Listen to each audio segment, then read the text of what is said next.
Internet.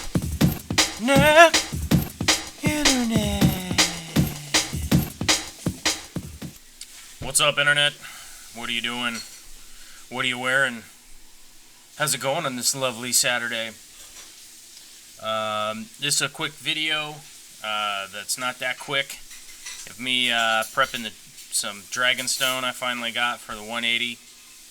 Those of you out there that keep track of this stuff, it's probably the second most expensive rock in the hobby.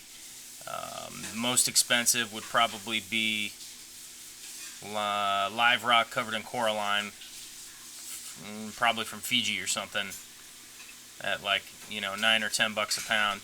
This stuff comes in at about $5 or $6 a pound retail.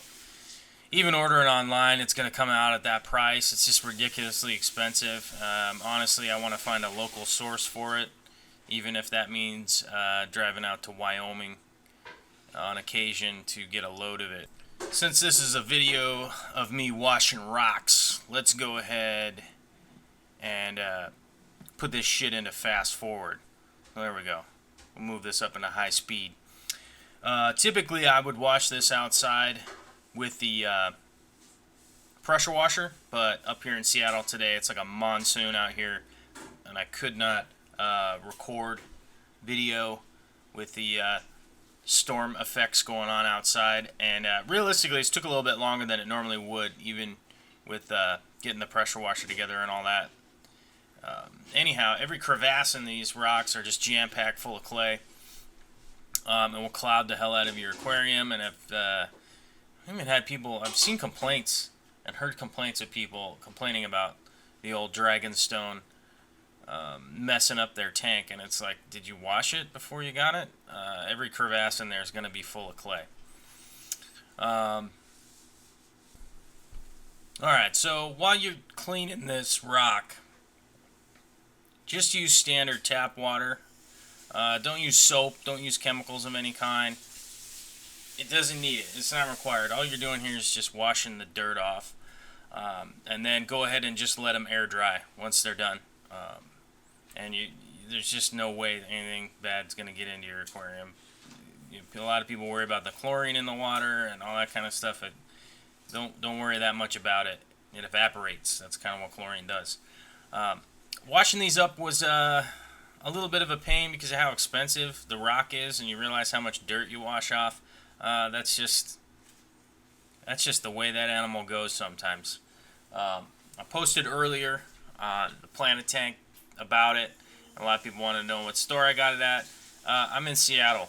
It's one of the local stores. I don't advertise for local stores for free, just because of good reasons and bad reasons. It's not my place. Go wherever the hell you want. I'm not telling you where to go. I'm not telling you where's good. I'm not telling you where's bad. But anyhow, to tell you a little bit of a story is this stuff comes in so expensive. This is about 30 pounds here, which would be about $180. You throw a tax on it, it'd be $190. I can't see myself blowing that kind of money these days on just some rocks. So what I ended up doing was trading some crystal shrimp for them and worked out a deal. If I could give advice to anybody out there as far as those things go, the local shops will generally work out a deal because you can normally talk to the owner or somebody that's actually involved and not just some retail monkey that's working the counter or the register that's got a name tag on. But generally speaking, I have pretty good luck doing that with all of the local stores here, and most of the hobbyists I know across the country have a really good luck doing that, working out deals. If you happen to have excess stuff, one of the reasons that I breed a giant shrimp tank, which I've, strangely enough, there's haters going to hate, man, but a lot of people get pissed about the fact that I have 300 gallons devoted to crystal shrimp. This is one of the reasons why I do. I have something to barter with that most people want. Definitely most stores want, and generally most hobbyists want. So if I have a tool in my my tool bag, would be to trade some of my well-bred shrimp, and not have to be so worried about the cost. The cost ended up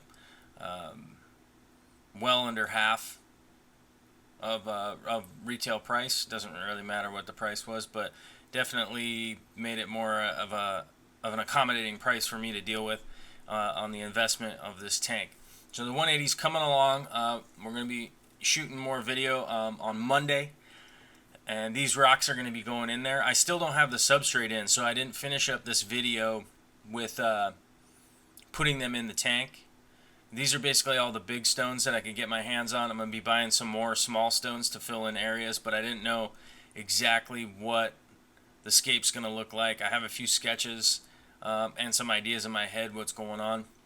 As you can see, it's kind of a pain in the ass to clean all the crevices and whatnot in there. So I ended up, at one point I ended up grabbing one of my paint knives, which is just like a, well, it's a painting tool. You can see here, it's just like a metal apparatus on the end of a handle, and they're all different shape. This one's just kind of like a arrowhead shape, just to kind of jam in there and loosen stuff up and spray it out. Like I said, I typically would do this with the pressure washer, although honestly it wouldn't have been that impressive of a video to be able to watch me just blast a rock with a fucking pressure washer. So it probably worked out a little bit better to actually have done it this way. Gives you an idea of like what I was doing and whatnot. And then I also grabbed an old paintbrush that I had lying around. That's just a chip brush. You can see it laying in the sink right there, and cut the bristles like super short on it, and use that to just run over the rocks, because there is a danger here to cut your fingers on these rocks. These rocks are sharp as all get out, and will slash your fingers open while you're jamming them in those holes. So that's the main reason for wanting to use something, is just realistically finger safety. I'm not that concerned about my finger safety. Most people that know me know that I'm constantly cutting my fingers or burning them or smashing them with hammers and whatnot. Sometimes I wish I was a little bit less clumsy at times, but I'm just kind of a scatterbrained fuckhead and have a tendency to injure myself. But luckily I'm pretty quick to recover on most things, so I've never really invested too much time in becoming less clumsy. But that's the whole reason for using the tools, you know, to basically get in those holes, because all the little edges on there will just slash your fingers open, and then you'll be bleeding all over the place, and then you'll have a bigger problem with your blood everywhere, and you have more to clean up. And you can see on the transition there, this is where I was cutting the brush and grabbing the tool, and here's the overhead shot where you can actually see. I tried to do the head camera as best I could. You can see the perspective is not that great. I have it angled a little bit funky. I'm still learning on that one. That GoPro I got doesn't have a preview screen on the back of it. So welcome to pain in the ass of figuring out what it is shooting. You know, so welcome to my life sometimes. Sometimes it's a pain in the ass. But hey guys, I got a few things coming down the pipe.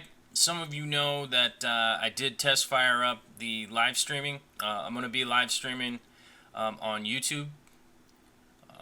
Chances are I'm probably going to, I don't know what the schedule's going to be like, but it'll probably be something like Friday for a couple hours, whether it's a Q&A kind of thing, or if I'm working on a project, I can be doing that.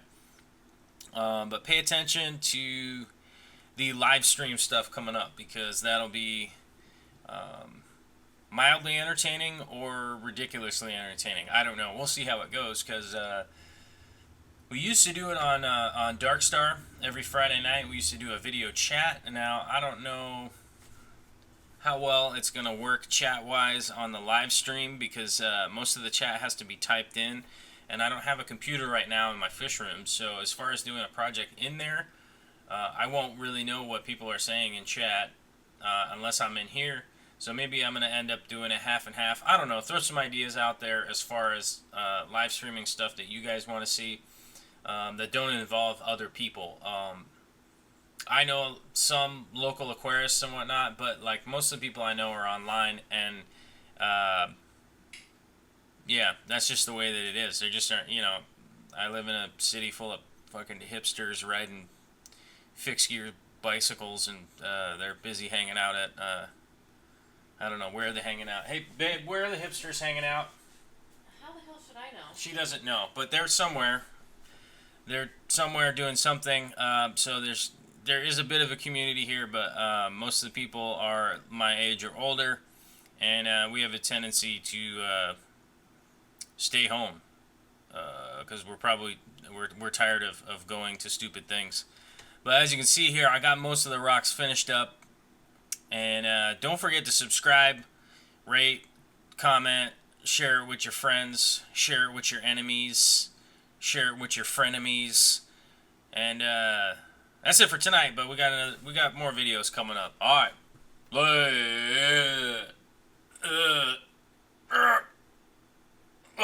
later.